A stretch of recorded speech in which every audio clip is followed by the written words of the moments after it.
We're back.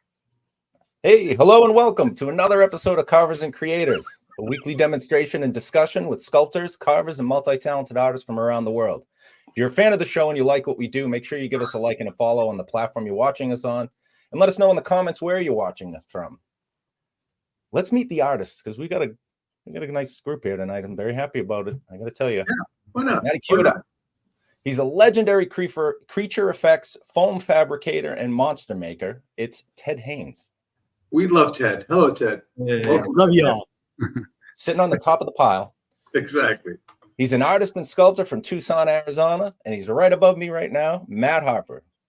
Hey, guys. Hello. Howdy, Judy. Hello. Yeah, here I am. There we go. My name's Paul Dever. I'm an artist and sculptor from Boston, Massachusetts, and our guest tonight is an Emmy-nominated makeup effects artist who specializes in sculpture, creature effects, and special effects makeup. He's the founder of Kosar Studios and the Season 4 champion of Faceoff. It's Anthony Kosar. Yeah, Anthony. Welcome. Eventually, we're going to have a live studio audience, and then that'd be like, yeah. Yeah. But thanks for joining us, man. It'll be Happy to wonderful. have you here. Such a big fan of your work. It's I have stolen from you a lot. I say this to all my favorite guests. I have stolen a lot of your work for inspiration on the carvings. He's never said that to me. Well, because I actually steal from you, Ted. Every time you leave your booth, I try to take something. All right. So what we like to do is we like to rehash what we did on the episode before to see what we came up with after our crazy choice from the wheel. And I think last episode was Sad Demon. A sad demon. Sad Demon. Nice. Yeah. Because you know. This was great, man. this was my sad demon. And I always know, like, whenever we get like a demon or anything like that, you can, like, and there's ears or horns. I figured that kind of helps with the emotion as well. So I made his ears kind of down like a beaten dog, or, you know, and then the horns were like pointed down because he wasn't, you know, and not that you can move them, but when you're a demon, you can do whatever you want. So, but yeah, this one was kind of fun. You got the pouty lip and the whole thing. Hey, what guest was giving us the shape emotion? Remember that, the shape language? Oh yeah. Oh shoot, Giblin. I have notes from that because I was so what they were saying, so certain shapes. Right. The sharper angles mean something versus rounded mean happy. Yeah. Sharper means sad or angry. Yeah, that's. I didn't even think about that till now. No, I don't know if I employed any of those. But that's all I think about. Every day, all day. Well, when I'm sad, I think about triangles, and when I'm happy, I think about circles. I believe there we go. Those, right? No, but killer, and you did it on a kiri squash too, right? Because we're out of pumpkins at this point. So what we usually do is switch over to something else that is ephemeral, that's going to rot, and it has to be subtractive. That's really the only rules for us. We can't just grab some clay because we're not that smart. We have to go for something that's going to rot. Right. That would be cheating. More beautiful that would be cheating, right, Ted? Yeah, we can't cheat. Yeah, exactly. No, not good. Let's see yours, Paul. Awesome. So this is mine. I forget. I think that was a boca squash. That's what that was. Okay. Yeah. And it ended up being real thin. Usually they're pretty thick. So I busted through on a couple of spots, like on the, as we're looking at it on the left side of the nose, I had to fill it in. Yeah. Okay. Well, no wonder he's sad, you know. Yeah. I would be bummed out too if I had a hole in my face. Yeah. Makes total sense. But yeah. I love it. I love that crying. He's, you know, you can almost see the tears coming down his face. That's poor bastard. You know what that is? That's when the alarm goes off on Monday morning. This is what you feel like Sunday night? No, Sunday night, I'm a triangle. I'm a circle. I'm happy. There we go. Monday morning, I'm a triangle. I love it. I love it. And Ted, you were away last week. I hope you had a good time. I've been away for a bit. Yeah. A world traveler, international man. Yeah. Well, international all the way to Wisconsin. That's pretty much international. It's amazing. Yeah. All right. So, I guess it's time to introduce you to the fourth member of Carvers and Creators that's always responsible for our carving choices. It's the Hello Wheel, the center spinner, and it's full of all kinds of goodies for us to get anxiety over as we spin it and realize we have to carve it in the same shaped vegetable. Okay, here's the wheel, Anthony. So the first spin will be the character that we're going to try to carve. The second spin will be the emotion or attribute we have to apply to it.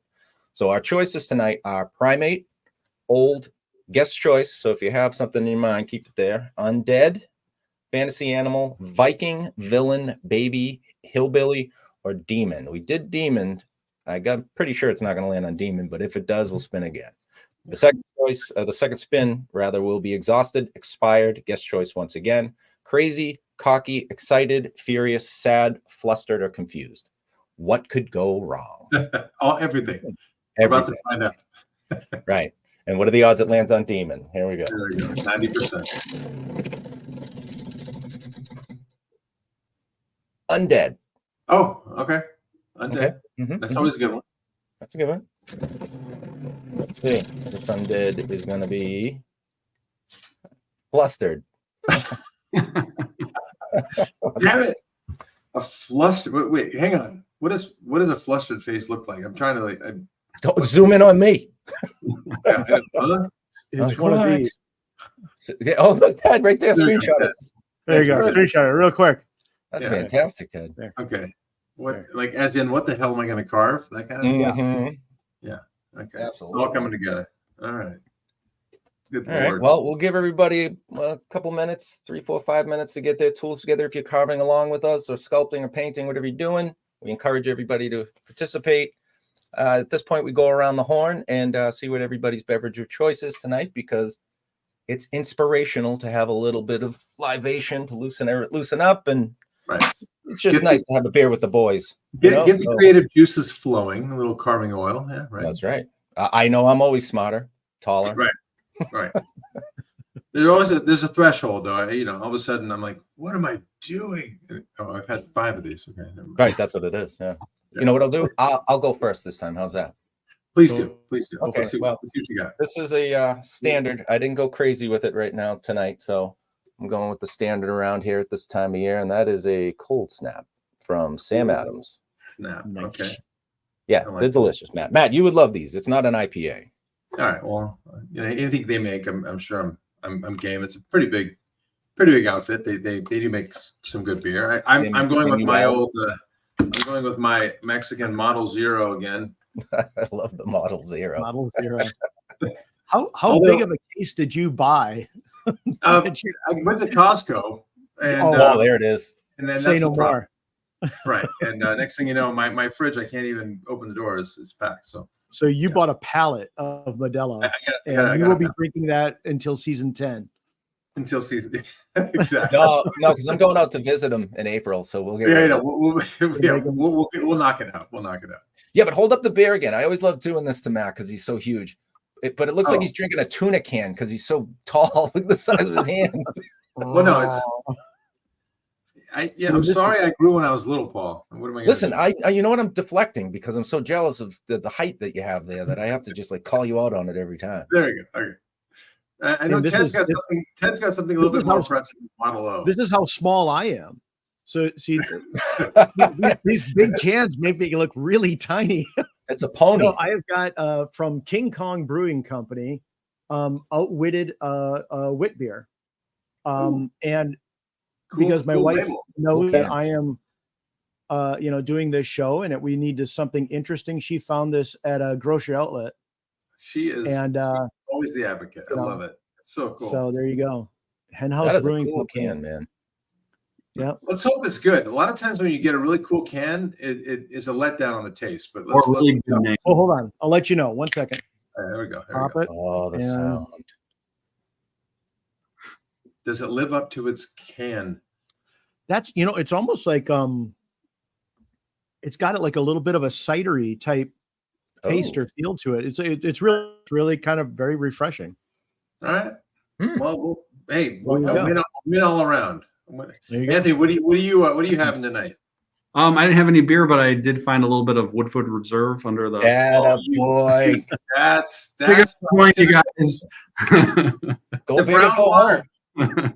Okay. All right, well, gentlemen, a man after my own heart. Love the brown water. Okay. Good to be here with the boys. Yeah, this is great. Can't wait to talk to Cheers. Anthony. Cheers. I mean, where do For we begin? Where for do our we begin with fans, you, everybody, honestly? Jesus. a big Happy New Year too to everyone, because we Oh, yeah. haven't been effectively back since Indeed. way back in 2023. But For- glad to be back. What's did a what's show the in cap January, on right? saying? What was it? We did a show in January. We did. I missed yeah. it. This is the year where Matt loses it. Is Holy there- shit. Is there Did I is not- there a cap on saying Happy New Year? I guess I just blew it. Yeah, it's We gotta have- be- We're past it. It has to Especially be during Is it like February. February? Once you get into February, there's no more Happy New Year, right? Yeah, it has okay. to be. I think it's a Yeah. January. Yeah, Right. yeah. And you're really Mid-January? stretching it out as you get into like the last So week. this of is our January. last one. This is the last time we can say Happy New Year. Yeah, you're not allowed to say it anymore. I'm not even gonna say happy birthday. Yeah, nothing happy about anything anymore. Happy nothing. Oh. Triangle. Happy carving. Happy That, God. There we go. that I can like it. roll with. Yeah. All right, let me get the camera right. Let's All right. let's jump into Anthony's stuff. We got a million pictures. The man of the hour. We are so excited to kind of I a little teaser, accidental teaser earlier, but this is one of many we're going to be able to show you tonight of your cool creations. So I guess maybe the first place to start is like, tell us how you got your start, because we're going to talk about your time on Faceoff. We're going to talk about a lot of other really cool stuff, but let's talk about how you started. Where did you get your carving chops? You know, I was always painting since I was a kid, painting and drawing, and kind of picked up sculpture just because I wanted to get into prosthetic makeups. So I really sculpted my first prosthetic when I was 16. So it was the first time I really was serious about playing with clay. Before that, it was just ceramics and art class, but was never too serious about it until I started really trying to focus on that. So yeah, I went to a school for illustration and taught myself as much as I could, translating the two-dimensional painting and drawing into three-dimensional sculpting. And then I kind of honed it a lot when in 2007, I got to go intern at Stan Winston's studio. That's where I met you, Ted, and also learned a lot while I was there. And then I also took a class from Jordu Shell while I was out there at that same time, and really just dove in from there. That point. Wow. Yeah. So meeting year was Jordu. Yeah. What year was that again? It was 2007. Man, why do you still have all that dark hair and I've got all of this? There's a few grays coming in there, Whatever. He was 11 when he started. I think you guys forgot. Exactly. I had this beard when I was 5, so Okay, that makes it's sense. Greek in me. 2007. Don't do I the math. love, Ted. You'll did you just have get this depressed. piece at Monster Palooza one time? I did. I believe Yeah. he was there a couple times. It was created for it was like a fundraiser for a school. They were doing like Pigs on Parade. They had 10 different pigs and had 10 different artists painting them. And then when they gave me my pig, they gave me like this list of themes, like a Jimmy Buffett pig or Chicago Bears or Blackhawks pig. And I'm like, I don't want to do that. Like, what do you want to do? I want to do a Franken pig.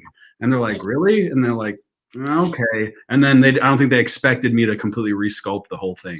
So, so on that, all the artists, did these beautiful paint jobs on these sculptures, and I sculpted with epoxy sculpt and carved into it and resurfaced the whole thing. I think the only thing that's still the surface of the pig is the surface of the eyeballs. Everything else. Oh my God. Added. I And now, love that. where is it now? Well, where is it? funny story. The guy who bought it at the charity auction was really cool. Let me take it around, especially after Faceoff. Let me take it to a bunch of different conventions and things. And the pig, got quite, went all over the place. And then he wanted the pig back. And for a while, he had him well, you know what? I kind of like the pig at home. Boris Frankenstein should be here, It kind of represented a lot, because right before this project, I was doing a lot of illustration, and I did a whole graphic novel, did all these illustrations for this novella called The Spider.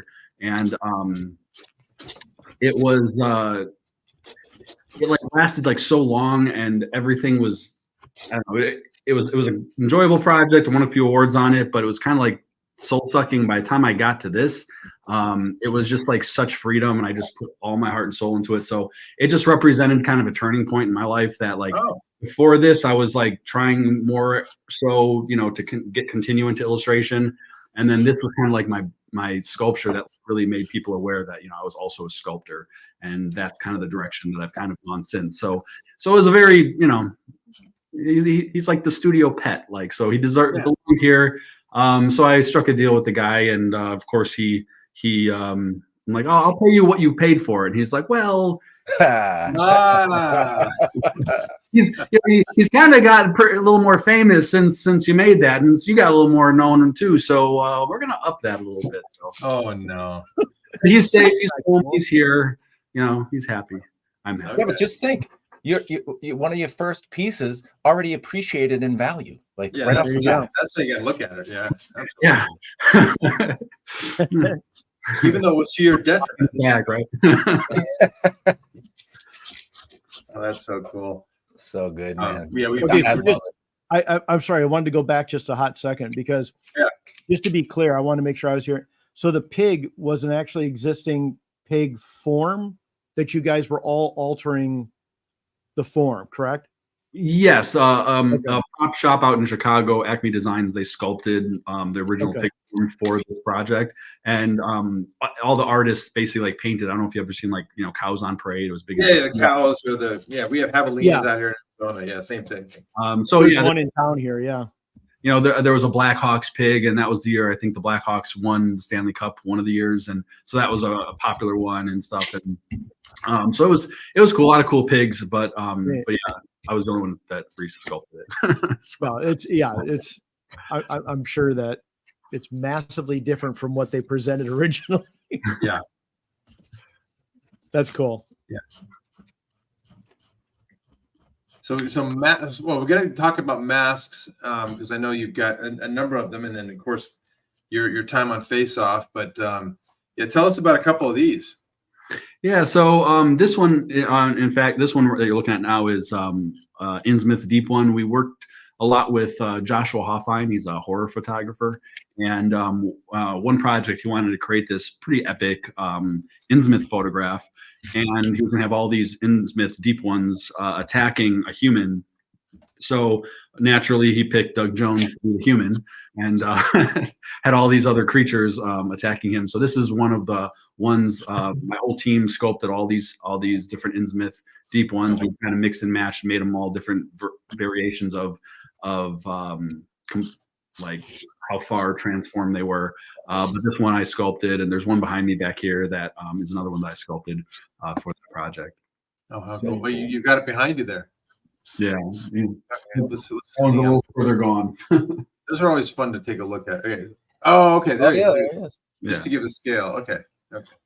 Yeah. So we used a lot of like taxidermied piranhas as inspiration for that. Oh, right on. That's so cool. What were those cast in then, Anthony? Were those just masks or silicone? Yeah, latex? They're just latex. They were meant to be worn. Wow. And it was primarily for a photo shoot, so it didn't have to. They didn't have to perform or anything. Yeah. Okay. Wow. Cool. Okay. No, and that's what I've tried to stress to a bunch of people that have asked me recently. It's like, I want to get into this. How do I get into it? And they want to work with all these different, really elaborate materials, which is cool. But I always say, start out with the basics first, and work your way up, because you can do so much with it. Right. We all start like latex rubber and just making masks, and it's kind of like hone in on your sculpting, hone in on your molding, mold making and painting and all that kind of stuff. Because you're a professional artist who's doing this for other people, and it's like, latex rubber masks. We still use it. We still do it. Exactly. Yeah, and all of these are rubber latex behind me. This guy and this one were originally in foam latex. For what they were, we made display pieces out of them after the project. So those actually performed. This guy, but yeah, I mean, latex is great because you have so much freedom with how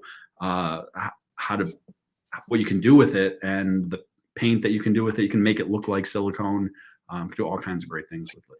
Yeah. A great paint job will just go really far on the on a latex material, on an opaque material. Yeah, and who doesn't love rubber monsters? I mean, come on. Yeah. They're the best. Yeah, like this fella. I love the expression on that. Me too. Paul talked about stealing stuff. This is totally one. Thank you for outing me on that one. But yes, there you go. Yeah, the wrinkles, the squint in his eye. I mean, everything. It's tremendous. I love this one. Thank you. That was just one of my math classes. He always has such a great style with the expression too. Like you can get hyper realistic, and then you got this nice in between here, and then you got this, which is like,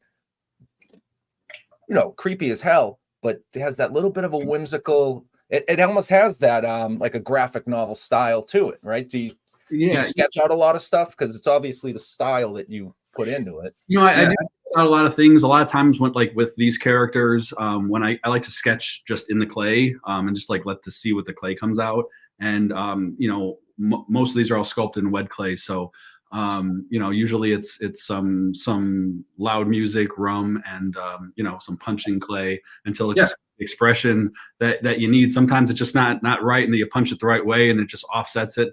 And I like to really go with a lot of that asymmetry and things. And I think bringing that graphic element and the visual storytelling of my illustration work is kind of, I think, where that comes from. I never really saw myself as kind of a whimsical person until I started doing some of my own pieces and just kind of seeing what was coming out, and the expressions, as well as just kind of creating just odd stories within them. I think playing with color, all that stuff is what's kind of fun and helped me develop, I guess, characters, and it just flows, right? It's just the mind is telling the hands what to do, and it's just going to come out in your style.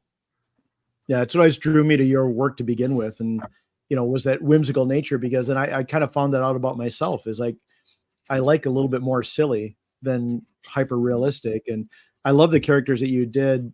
I remember seeing that Palooza. It was like sort of these caricaturized of, like, there was a Wolfman, there was a Dracula. Yeah, they're here. Sort of like almost little kid versions like that, and they're just so much fun, just so much character, and just tons of fun. Yeah, thank you. Yeah, it's I think with whenever you're doing work, and I'm very blessed to be able to being a creator as my main form of work. So but I feel like when you get able to do things for yourself outside of your work, I think you end up going opposite. So a lot of times on these shows and the projects that we work on, there's so much trauma and so much, especially here in Chicago, everything is like a crime or a gangland trauma type violent effect. So everything has to be super realistic, or we have to do like super realistic characters and aging and things like that. And sometimes it's just fun to like I said, turn up the music and kind of get away from that and kind of see what fun comes out to kind of like balance that scale a little bit. Right. Absolutely. Hey, Paul, before I forget, we had a good question here. What's the theme today? I know it's undead. What? Flustered. Flustered. Thank you. Flustered undead. Yes. Good question. I wrote it on my table. Imagine if Matt had put it into the chat. Flustered. I'm flustered today. It's been, I tell you what. It's a flustered Harper. That's what we're calling. That's right. Okay. I'm putting that into the chat so we all are aware. See, I love this one as well. This one is it reminds me of like a Jordu style of. It does. That cool ass alien. And he looks a little flustered. That's why I'm modeling it for this. This one started out as like a half mask. It started out as a demo for my class, and like it was going to be a half mask on a board, and it was I was going for an asymmetrical Cyclops, because Cyclops is it's got one eye, so how asymmetrical can you get? So I was really trying to force that expression, and I'm like, what?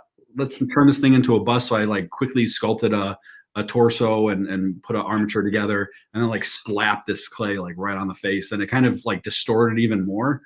And I kind of went with it and created Eugene. And for these guys, it's been fun because like I have a few of them. I think they're in here. I'm not sure if you pulled some of those pictures, but So far, I've painted 4 versions of him. So this is the alien version with 2 antennae. His name's Eugene. We did the second one I did was a little demon. So I stole the horns from one of the smoking demons and kind of gave him like, cockeyed horns and named him Lucifer. And then I did, he had a goat eye. And then I did another character that was kind of just like, he was all like more of a wild creature, had a white mohawk. He was all kind of gray and black. And he had a moon eye, and he was named Eulogy. And then I did a punk rock unicorn, and I named him Unique. And he had a rainbow eye. So it was just a fun way to like just kind of explore different versions of the same character. Oh, how cool! Yeah. Dynamite. This is a terrible question. I don't like people getting hung up on how long do you spend on a mask sculpt like that, like in a wed clay sculpt? You know what? This one in particular was like super fast, like a couple days of in the class just doing the demo, and brought it so far. And then I think I only spent like another couple days once I like kind of worked up the armature and smashed it on. So it kind of really depends. This one I think I was getting ready for Monsterpalooza one year, so I was kind of rushed. But I mean, sometimes they take a couple days to a few weeks. I have in the other room I have what we call the cemetery. So I have my whole graveyard of clay sculptures that are that we have since revived. We've made throwaway molds of the dried wed clay and then poured them up in Chavant, and like I'll continue them here and there when I'm able to, but some of them have been there since like 2012. So they're waiting to be finished. So cool. You'll get around to it. Yeah, You got time. Time. I love these guys. So cool. Thank you. Now we're gonna kind of breeze through a couple because I think we've got so many things to look at. Because again, you're a very accomplished individual when it comes to like your body of work, and I implore anyone to go and check out his Instagram and website because there's so much stuff to look at. But I mean, Faceoff is airing again too. I know. I couldn't be happy about that. My girls and I absolutely love that show. So now we it's coming back? I did not know that. Yeah. Oh yeah, it's streaming again. They got it streaming after like so many years. It's finally on Netflix. It never was before. So okay, so there's not going to be new seasons or anything. Not that I'm aware of. Okay. Wish. Yeah. This is just awesome. This was my face-off audition, actually. That one. Really? One right here? Nice. Yeah, that's me. Holy crap! That's cool. That's like a instant callback. Yeah. I was like, okay, yeah, you're in. I mean, hey, yeah. Hey, Christian. Hi, Christian. Yeah. And then hang on, we do have so much more. Okay, so one of the things you do, and we have some kind of progress shots of the skin texture, which is just mind blowing to me. Like so you'll do the I mean, these wrinkles and everything else are just tremendous. And Paul and I talk about stealing, but these are things like we look at those when it's a 3-dimensional piece, but it's one color. Light means everything. So like getting the right wrinkles and the lines in it are amazing. For a couple of pumpkin sculptures. But yeah, this is where I just am like in awe of your ability to do so much texture on these things. This is all latex, I'm assuming? This is it's a foam latex face and skull cap. I can't take complete credit for all those wrinkles because that's the amazing late great Bob Barber, who's an awesome creature performer that we've worked with quite often. Passed away last year, but he had the most amazing body to work with, really. He had such interesting wrinkles and forms to him. You can see so much. So every one of the wrinkles that I remember sculpting on this face, he actually had, I just like really intensified, including that hole on his cheek and his chin. That was all there. And then neck down, there's no prosthetics on him. That's just paint, and it's just his skin reacting to the PAX paint. Oh my God, that's so cool. So what it sounds like is you put a little bit of blush on him. That's Pretty basically much. it. Pretty much, yeah. He's still the sweetest little boogeyman you ever meet, though. It was for that was working with that Josh Hoffine, that horror photographer. He made a short film called Black Lullaby.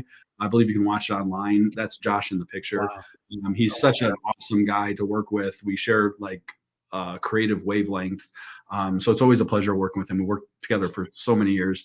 And so on this one, and Bob's been his like muse for a long time, which is how I've gotten to know Bob. And so that's what this project was. And it was his daughter initially in the movie. And then since he shot that so many years ago, was never able to finish his film until he could get like a creature. And then he met me and talked to me about it and was able to finish the creature. And he put a wig on his niece for the last shot. So that movie was made like so long ago, like probably 10 years before. And then he was able to finally finish it for the shot. So and yet, you know, as scary as he looked and everything, he was still very sweet and stuff to the little girl. So that's Bob. But yeah, everything from the neck down, that's just paint. Wow, That's great. So he probably weighs the same thing I do. I mean, He's take that back. It was a little guy. Yeah, I love Matt, that. everybody in that picture would have to be on scaffolding to be at the same height as you. We were talking about like the texturing, and I was enamored by this because when you look at the progress shots, you know, to get to here. So kind of talk us through like what is this now? This again, Ted, you probably are giggling internally because you know all these processes already, but like, so is this is a cast of the actor's face, and then it becomes that, and then it becomes, and then it's prosthetic on him. Is that how it works? Reversed. So it would be the one where it's all that clay color. We take a stone positive of the actor, so the life cast. We paint it all the color of the clay, so it all looks uniform. And then we put a material on there. In this case, it was all coat separator to before we put the clay on, and then we divide up the sculpture, put it in the water, and kind of float it off, and then separate pieces from this onto a new form so we can make it more manageable in casting the silicone prosthetics. Oh my gosh. Okay. Yeah. So it was pretty involved, but yeah, the concept designs were done by Aaron Sims' company, and they did a lot of really cool designs for it. So to have them create now practically what they did digitally with creating all these honeycombs that were breaking through the skin, you'll never believe what I actually used. A bunch of Allen wrenches. Allen. Oh, you just punched them in there? Wow. Yeah, just created different like shapes of their perfect hexagons, and oh my god, that's great. Okay. Now I can see it. I mean, it's like so funny because I'm like, it just looks so. When you look at this, you're like, man, that is just it's so seamless to the actor. It looks like that poor guy's needs to see a doctor. Yeah, this is the biggest compliment I can give you. It makes me frigging nauseous. Yeah. I feel like he got invaded by botflies or something. Exactly. Like number of holes that's kind of come out. Yeah, I think they were playing that concept a lot. Oh, so cool. God. So cool. Well, this is Sherman Fields from the same Candyman movie. He was that version of this. This kind of elaborated on the Candyman mythos for the movie. So before Yaya's character kind of turns into the Candyman, Fields is the Candyman that continues, that like does all the killing initially. Okay. So good. Yeah, I love that stuff. So when it comes to like tell us about like the studio you're working at now. We're going to get into Faceoff in a second, but because these are major motion pictures. Like, tell us about how you kind of moved from Stan Winston into these larger places to his own studio. Well, Yeah. Stan Winston, like for me, ever since I was a kid, watching Jurassic Park, I saw it 3 times in theater when I was in 2nd grade. That was like the greatest. There will never be that experience for me again. Seeing that movie. That was like a lot of people got into it because of Star Wars or things like that. Yeah. Like, Park's my Star Wars. So like he was always such inspiration. So it was like a dream come true to be able to like intern there. Especially like right before he passed away. Like that was like such a special opportunity. And but like I learned so much there and got to see so much like departmentally from like different departments. Got to meet a lot of amazing people, such as Ted, and a lot of people who I'm still in contact with today. And but I had 1 more year left of college, and went to go on to finish that. I really wanted to, already put the time in, wanted to get that degree, graduated as valedictorian. So it was like, nice. Really wanted to get that done. Thank you. And went to the American Academy of Art here in Chicago. But families here, homes here. Not gonna lie, I'm a little partial to Chicago when it comes to LA. We know how to eat pizza here. That's suspect.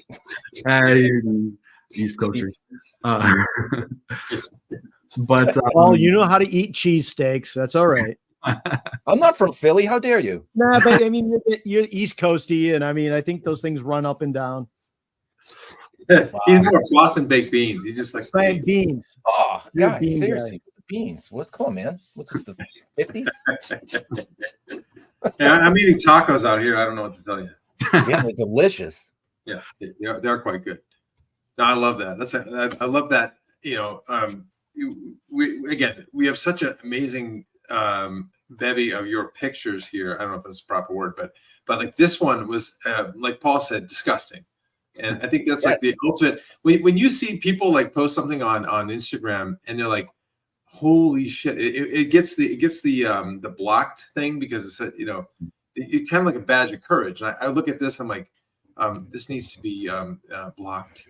This is too disgusting. To see this is the one that blocks the picture, and then you have to click the button to see the picture. Yeah, exactly. The content may be disgusting too. Yeah, exactly. That's when you know it's good. Yeah. Yeah, this one was from Chicago PD. Wow. Yeah, unbelievable. Hey, Danny Pemble. Dan, long time. How are you, buddy? Hey, there he is. Yeah, everybody just wants to see him. He's the man. Yeah, but yeah, like finishing up from before, like one of the things I really wanted when I went to California is how I saw that a lot of the big shops were very departmentalized, and I really enjoy the process of everything. So that was that was my choice to really pursue that end of the creative journey, is to be able to be part of the different processes. Like I like to design stuff, I like to sculpt stuff, I do like the molding and casting. I do like having my hands in a little bit of everything. So while we do have a team here and we do work on different things, it's nice to be able to work a little bit more closely with, while being on set, but also being in the shop, also being able to sculpt. Also, it's just one of those things that like I didn't want to lose that aspect of special effects. Yeah. Well, sure. And when we talk to a lot of artists, some people say, I don't like molding. I like to skate my lane, and then every now and again, somebody's like, you got to have all the feathers. Like, learn as much as you can about everything. So you enjoy every part of the process. Yeah, it's the whole process that I get. I mean, of course, there's parts that I'm not a fan of as much, as others. I just finished doing a job where I was punching every little tiny hair, and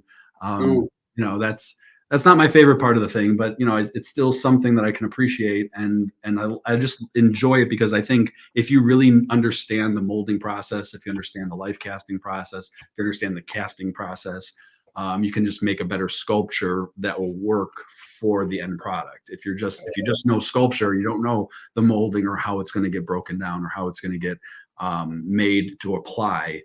Being the person who's applying it, I know exactly how I want it sculpted. So it's just kind of nice to be able to have that aspect of it. Absolutely. Yeah. This is beautiful. Yeah, thanks. Was that Monster Palooza? It has to be. Yeah, this is Monster Palooza, right? Yeah. Which you will be at this year, so we'll we're hoping to see you there too. We will be there. Ted will be there. We'll be next to Ted, which is kind of like our now third year in a row. We're like now kind of that's our Ted this past year. Yeah. Yep. We'll be neighbors again. Ted's our chaperone. He keeps us from getting into trouble, or is it vice versa? I'm not quite sure. I don't know. So we teased around a little bit of your work on Faceoff. So let's kind of jump to there. So how was that experience overall?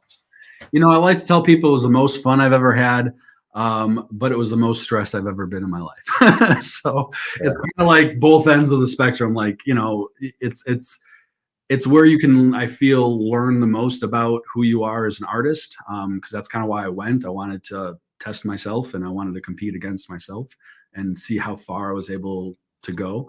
But at the same time, like it was very nerve-wracking. Yeah, but those are the things. That's when you grow, right? If you're not outside your comfort zone, and you have to be. You have to have that. I mean, we had such strong competition. You know, in the finale, we had Wayne Anderson and Chris Kobzina, and you know, they're two extremely strong artists. Like Wayne's one of the best sculptors out there, and Chris is, you know, a super talented makeup artist, and so to be able to compete against them and still come out of it, like, you know, it was, yeah. You have to be pushed out of your comfort zone. Oh God, so way to get better. Now back up a second there, Maddie, because there's so many things Anthony's done. It's like we have to squish them all in. But I know. Go back to that. Well, first of all, obviously Mackenzie, right? Yeah. Well, I stuck on her for a second. Sorry. Yeah, right. But I saw a big word that said Emmys, so that's we might want to touch on there. That's kind of a big deal. You know, let's go there. I think some of these are a little out of order, but when it comes to like to this, I know you're not nominated recently. Let's talk about your Emmy nomination. Yeah, so we got nominated for our work on Lovecraft Country. We worked on the pilot because it's shot here in Chicago, and then there was a big hold, and then finally got picked up again and went to Georgia. So that's where we didn't continue. We didn't go with the project, but luckily for our sake, the thing that got nominated was the first episode, which is what we. There we go. That's all that matters. Right. So we created some pretty gruesome effects that these creatures cause to these different people, and so Anna Callie, who's my key artist, work with her all the time since 2015. She's there in that picture. So both her and I were nominated for that project, and as my date, I took my dad, who was in the previous picture. Perfect. Okay, there we go. There's Bob. Okay. He in the studio and holds the fort down when I'm on set or out of town.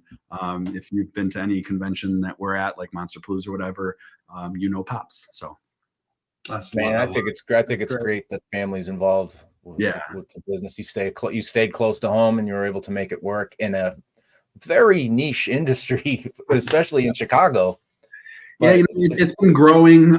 It grew really well right before COVID, and then after COVID came back with a vengeance. And then of course last year we had the strike. So just one thing after another, but just trying to coast and get little odd jobs until, we got some big things coming in the moment. And now that the strikes are over.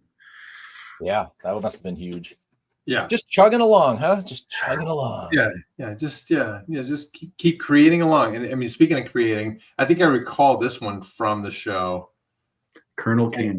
This was one of my favorite. I mean, I remember, long before I knew who you were and before I followed you, I was like, that is awesome. I mean, just this one was a standout.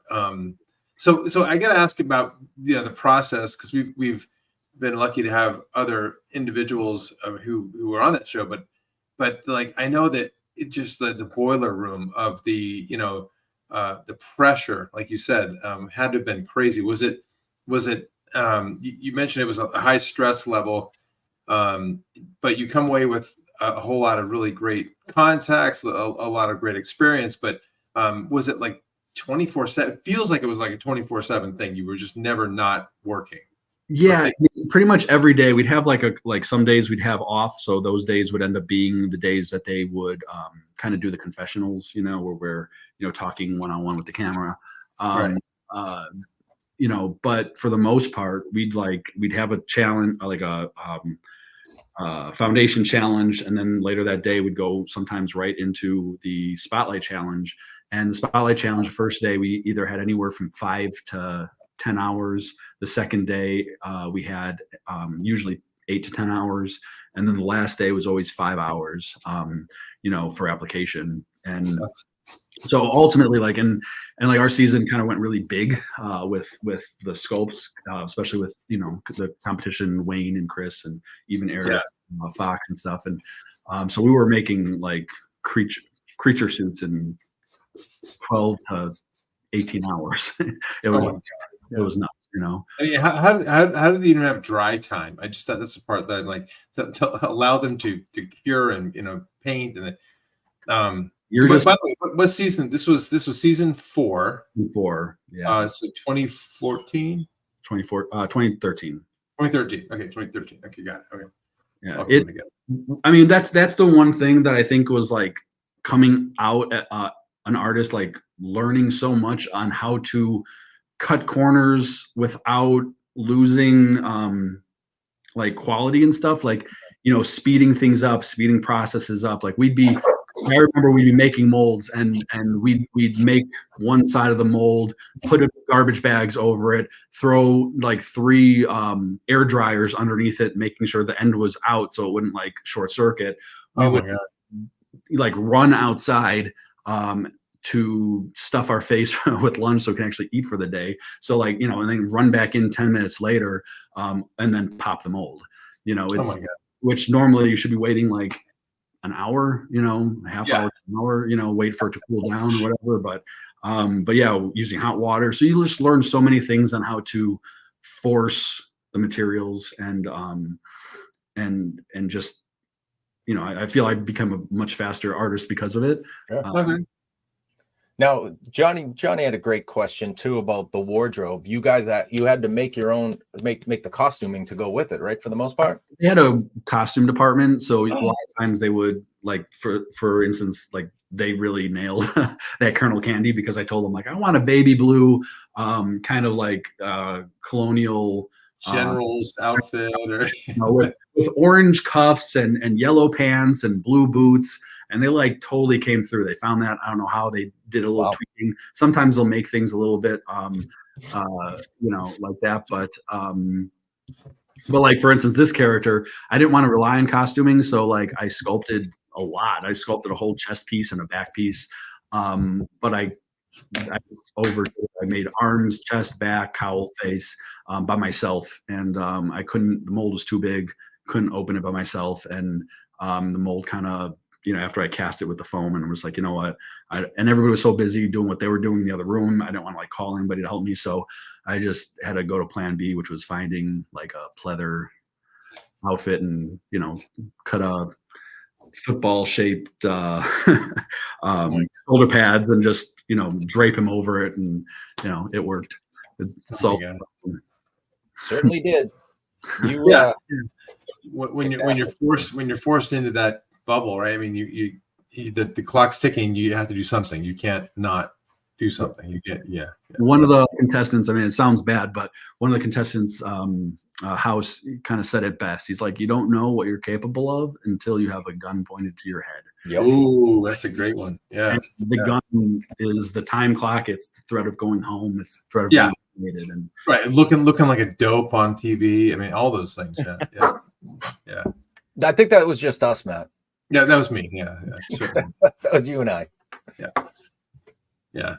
The biggest fear. You don't want to be sent home. That's for sure. Good point. Yes, amazing paint. I love the paint. Curious too, and you probably maybe answered it a little bit, honestly. But I mean, like, what was your big takeaway from Faceoff on the show that you can apply to what you're doing now in the shop? Yeah, I think it's just it's really just knowing the processes and the speed of it. I feel like even on set, like we are pretty fast. Anna was also on Faceoff season. She was on season 10. And so like, it's kind of funny because, I know a lot of people do scoff at the show and whatnot, but like a lot of professionals do, but we're professionals also. And, I feel like we've been forged by it. So in a lot of ways, I feel like it's helped us. It's helped us become faster. And we've just are able to kind of know how to get somewhere and just attack it, so that's kind of, I think, the biggest takeaway was that. And that's hard. I mean, I know, being in the industry too, when Faceoff was on, and it's not we were scoffing at it, but it's kind of like we know what goes into it. So it's like we're going to be the worst critics. Doesn't matter. You go to a film that you didn't work on it, but you go, oh, I see an edge line. Oh, I see the lace on the wig, or so we can see that. But then there's so many folks I've talked to that are not in the industry, younger, and they loved watching it. They love the process, the artistry that goes into it. And I think that's really great, because the show's not made for me. It's not made for you. It's made for the folks that are interested in watching films and watching how films are made, but they're not doing what we do. And so the show's not for them, or it's not for us. It's for them. Yeah. And I mean, you have to, there are a lot of bad edges and seam lines and things that are there, pieces that are falling off. And, just like, unfortunately, you got to go out there with something sometimes, but it's kind of like Mrs. Doubtfire. Like, I look at that as one of the best makeup out there, but never do you go into a bathroom, take it off in 5 minutes, and then put it back on and put it back off. Like, it's like, it's like, okay. No, and that's the fantasy part of it. And I'm sure that, there's definitely a fantasy element to Faceoff where, you guys did have some help with costuming behind the scenes. And so, but at the end of the day, it's like the folks that love the show, that are tuning in every week, they're there to be entertained, and they're looking at the artistry of it, the sculpting, the mold making, the applying. And it's like, I mean, how many times I'm sure you've been on set, I've been on set, where it's like, you're under the gun, and it goes on, and it's like, I hope that works.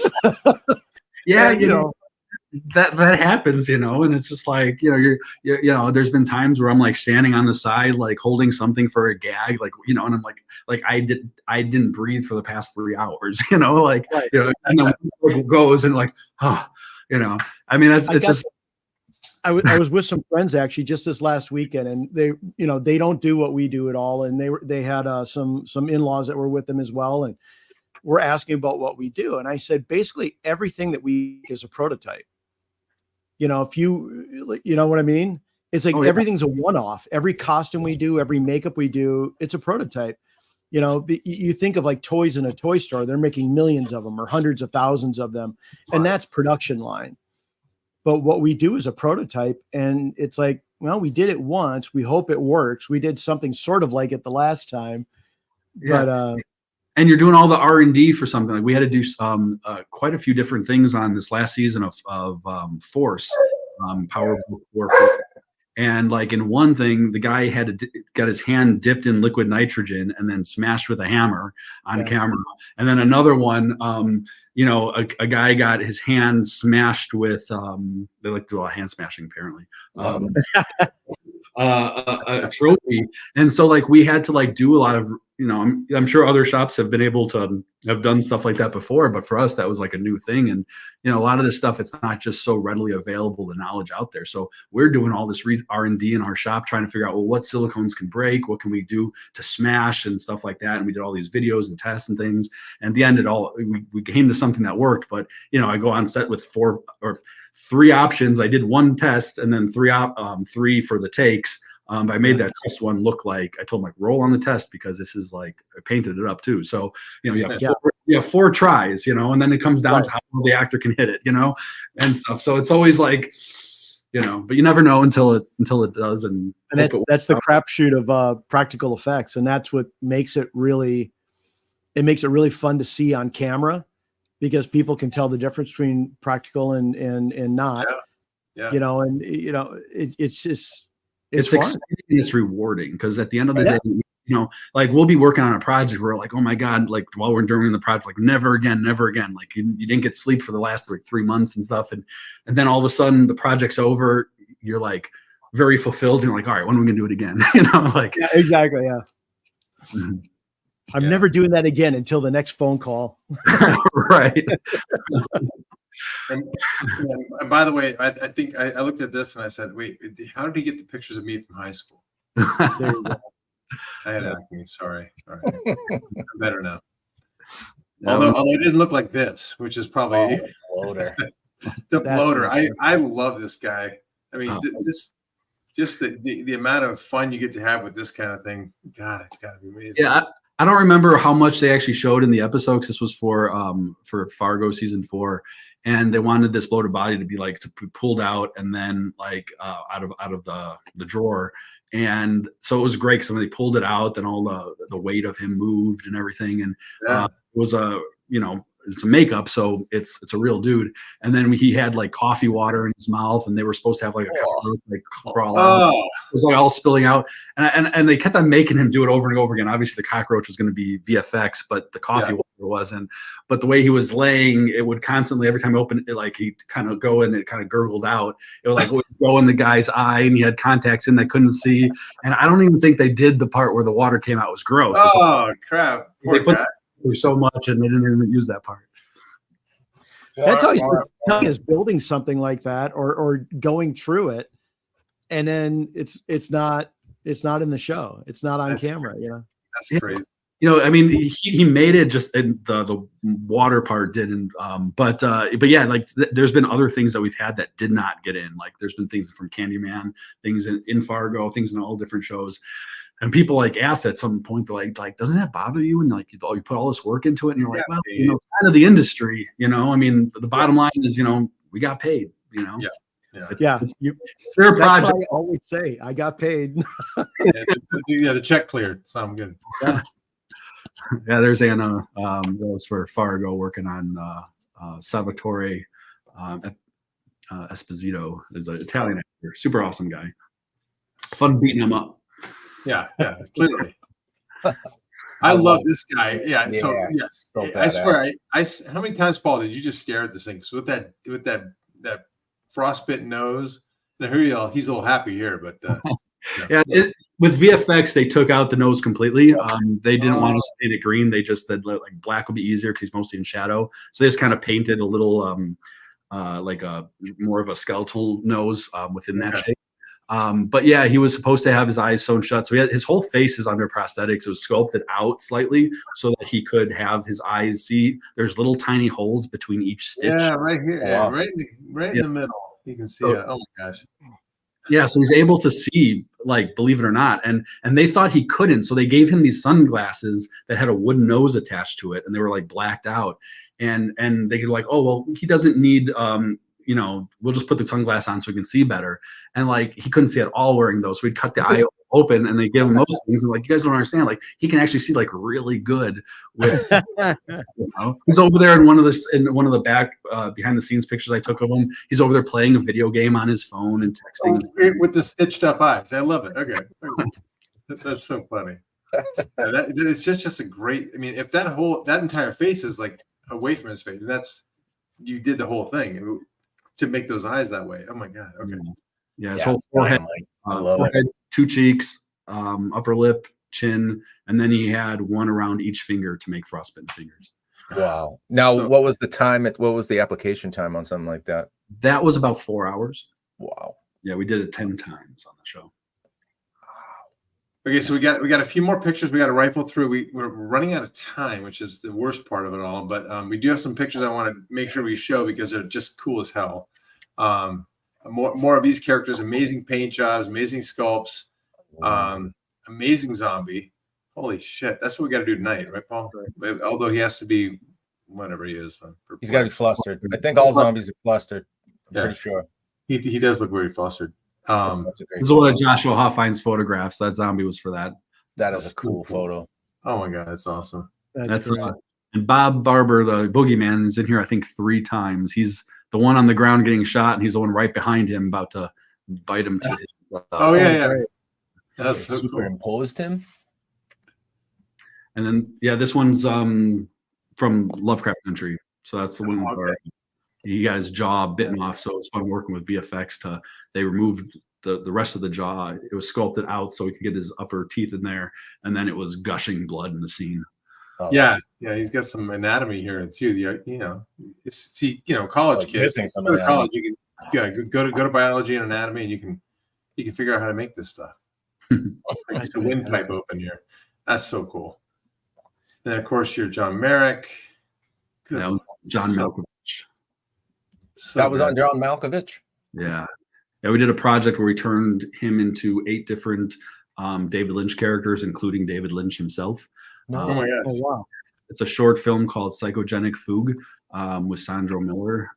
And John Malkovich plays all the roles. He plays the log lady from Twin Peaks and Oh, Dale. Oh my gosh. He's the lady in the radiator, as well as Henry Spencer from Eraserhead. And it was just Oh, Frank Booth from Blue Velvet. Yeah. oh yeah. Pabst Blue Ribbon. Where can that be seen?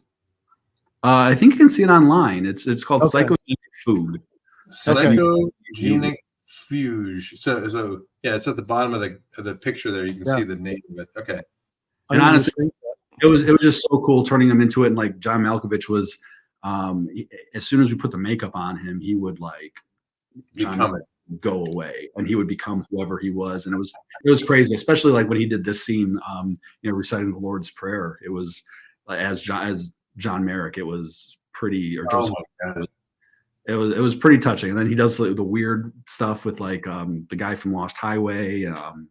Just the Mystery Man. It was really, really awesome. So So cool. That's great. wow. Okay, couple more pictures real quick. We'll blaze through. There's a little bit more of John. I don't want to blaze through. I feel like I just want to sit here and I know. I just, I want to be respectful. Here's more of the, yeah. Okay, there's John, Okay. John, and John. Okay. I didn't see. I would never. You could have put that proverbial gun to my head like you were talking about. I never would have got that right. Now I see Malkovich. If I Yeah. put my finger up there and stare Yeah. dead into his eyes, but everything else doesn't look. That's Yeah. great. That is- Amazing. How fun was it to work on him? I mean, he's just such an icon. It was fun, but it was very intimidating because I was working on the prosthetics.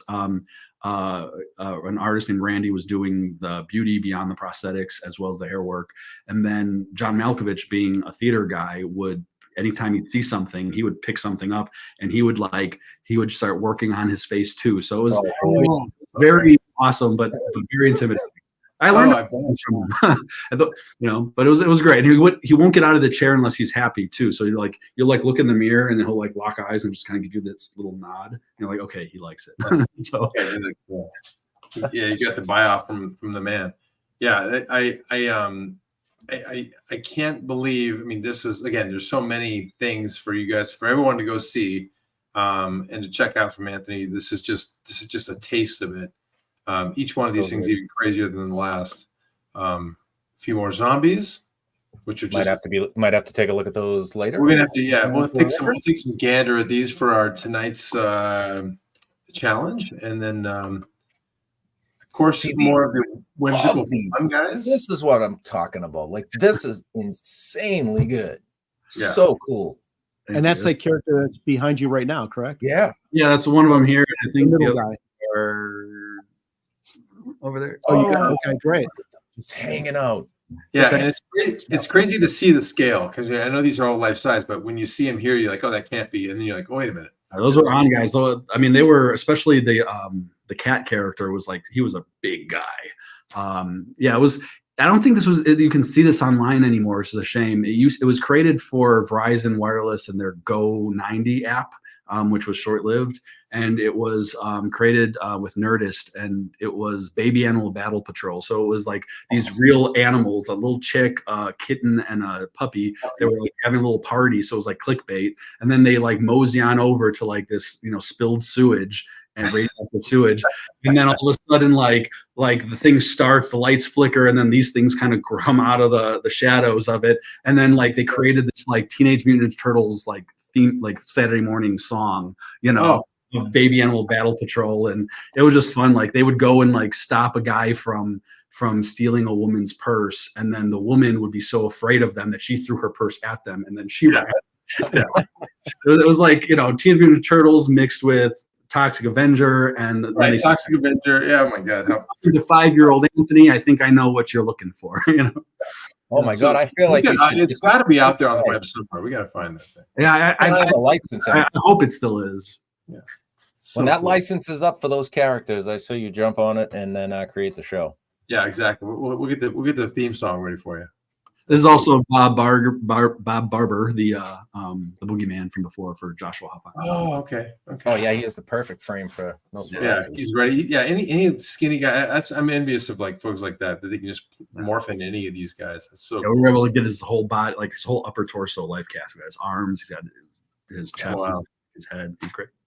Isn't that's badass right there, man? That's this guy right here. That's Knox. We created him for Six Flags Fright Fest here in Chicago. He's like their main spooks person. So. Oh my god! Oh, yeah, spooks person. That's trademark. There he is. He's working on it. And he's got a lot of all the paints out there. Looks like some gore paints out there. Tim Gore's Bloodline, Kratex. Hey, Timmy Gore. So every year you have to apply the. Do you actually apply it, or does somebody on your team do it? Or? We've made it so it's a pullover mask. Oh, really? They don't even apply. They don't even glue it down to him. Oh. So a couple sets of teeth. He's got the arms and he's got the head. This one that I'm painting in this picture is this guy back here, the display piece. Right. But yeah. So this year we just ran them another couple sets. So every few years they come knocking for more. So. What's so good. Yeah, the actor's like 6'5", and then with the horns and boots, he's like over 7 feet tall. Oh my god, that's what I want to do someday. Matt, you are. What are you talking about? I love some horns. We'll turn you into something. You know? I just need horns. That's all I need. That's all. Horn zombies. Earlier picture, no beard. I like it. That was 2011. That was for Sears. We did Sears and Craftsman. We did a whole series of stuff for them. Oh my gosh, so good. Yeah, man, you're just getting rolling. You're just getting rolling. I love it. I can't wait to see what else you come up with. Well, same here. So I mean, and we are overtime, but at the same time, we could have spent another hour, right, Paul? I mean, like shit. Well, we'd love to have you back. Hey, I'm happy to come back.